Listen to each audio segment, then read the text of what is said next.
आज मी कॉलेज गेली नव्हती म्हणून माझी सकाळच दुपारी झाली. उठल्या सकट पहिले मी गेली आंघोळीला. आंघोळ करून आल्यानंतर मी नेहमीप्रमाणे पिलं खूप सारं पाणी.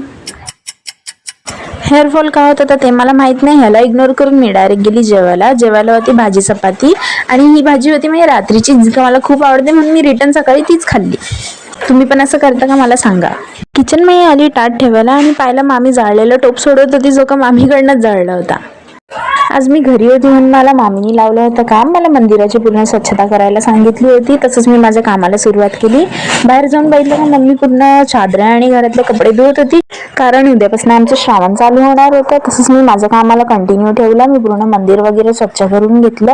हे सगळे कामं करत करत मला 1 तास कधी झाला मला काय कळलंच नाही.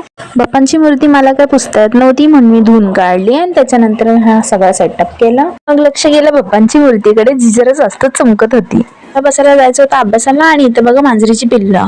त्यांना न उठवता मी जाऊन त्यांना तिथं ठेवलं खाटवर, तरी ते उठलेच. मी परत पिलं खूप सारं पाणी आणि मग नंतर मी बसले अभ्यासाला, कारण माझी परीक्षा डोक्यावर होती. न टाइमपास करता शिस्तीत अभ्यास केला. मग नंतर मी गेली मोठीमीच्या घरी मोठीमीचा बाबू बघायला. तो अक्षरशः झोपायला आला होता. मग नंतर इथं सगळी मंडळी बसली होती आणि माझी एक मोठी जॉईंट फॅमिली आहे. मस्त थोडा वेळ टाइमपास केल्यानंतर मला घरी येतेच झाली संध्याकाळ. मग घरी येऊन मी खाल्ली चाय चपाती. त्यानंतर मला कळायला आजचा मेन्यू काय खास नव्हता म्हणून मी स्वतःसाठी बनवला फोडणीचा भात. नंतर मी आणि मम्मीनी खाल्ला तो आणि आजसाठी फक्त एवढंच. Thank you, bye.